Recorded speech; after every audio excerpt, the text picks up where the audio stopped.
Mientras todos miran a Rusia, mientras los noticieros repiten Ucrania, Putin, tanques y sanciones, la verdadera guerra que está definiendo el futuro del mundo no se libra afuera. Se libra dentro de Occidente. No es Estados Unidos contra Rusia. No es OTAN contra Eurasia. Es Occidente contra sí mismo. Y cuando los imperios comienzan a pelear internamente, la historia nos enseña algo incómodo: ya están en crisis terminal, aunque aún no lo sepan. Lo que estamos presenciando hoy no es una discusión diplomática ni un desacuerdo táctico entre aliados. Es una fractura estratégica profunda, una guerra fría interna entre dos proyectos de civilización incompatibles. Por un lado, el proyecto liberal financista euroatlántico, tecnocrático, supranacional, moralizante, representado por Bruselas, Davos, Macron, Berlín y el núcleo duro de la burocracia europea. Por el otro, el proyecto trumpista nacional, antiglobalista, soberanista, pragmático, que no cree en cruzadas morales y que ve a Europa no como aliada, sino como riesgo estratégico. Y aquí está la clave que casi nadie dice en voz alta: para Trump, el enemigo ya no está en Moscú, está en Bruselas. La guerra de Ucrania fue el punto de quiebre. No porque Rusia sea invencible, no porque Ucrania vaya a ganar, sino porque las élites europeas cruzaron una línea invisible. Transformaron un conflicto regional en una cruzada existencial.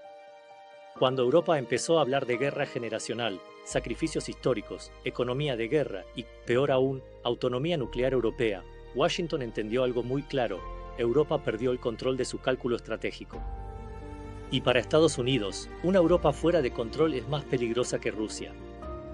Estados Unidos puede tolerar discursos duros, sanciones absurdas, errores económicos europeos. Pero hay algo que no va a permitir jamás: una Europa con capacidad militar autónoma real, con decisión nuclear propia, que actúe sin supervisión estadounidense.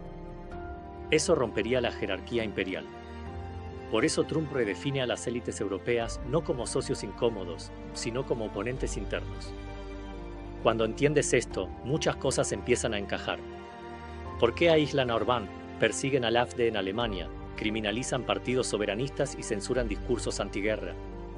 Porque esos movimientos no son solo anti-UE, son pro-Trump. Y para Bruselas, Trump no es un político incómodo.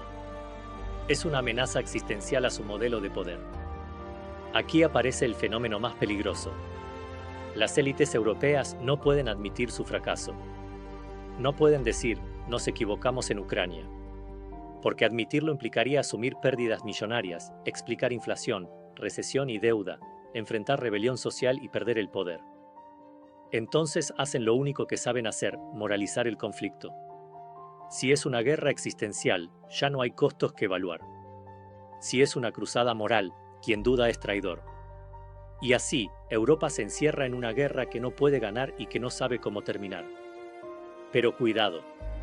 Esto no convierte a Rusia en un actor fuerte. Todo lo contrario. Rusia no es un contendiente global. Es una potencia paralizada. Una élite corrupta, inmovilizada, sin proyecto histórico. Un pueblo que sacrifica pero no recibe verdad. Cuando 26 generales roban miles de millones mientras hablan de patriotismo, la rotura no es militar, es espiritual. Y un país sin brújula moral no puede sostener una guerra prolongada. Rompamos otro mito. No existe un eje Trump, Putin 11. Eso es fantasía. No hay instituciones comunes, ideología compartida, ni voluntad de sacrificio total. Son proyectos nacionales, no civilizatorios. El único bloque organizado de verdad sigue siendo el neoconglobalista. Por eso el caos actual no es el nacimiento de un nuevo orden. Es la descomposición del viejo. ¿Quién gana y quién pierde? A corto plazo, Trump gana, identifica al enemigo, lo expone y lo enfrenta antes de 2026 y 2028. Europa pierde relevancia, autonomía, estabilidad. Rusia se estanca. China observa. Y el mundo entra en una fase peligrosa: imperios divididos, élites en guerra, pueblos pagando el precio. La pregunta ya no es si Occidente va a cambiar. La pregunta es: ¿Europa será sujeto o simple escenario? ¿Estados Unidos controlará la fractura o la fractura lo devorará? ¿Y nosotros seguiremos consumiendo titulares o empezaremos a entender qué poder realmente mueve el mundo? Porque cuando la guerra es interna, no hay vencedores, solo sobrevivientes. Si este análisis te hizo replantear la narrativa dominante, comenta tu opinión y comparte el vídeo para que más personas descubran la verdad detrás de la Guerra Fría interna.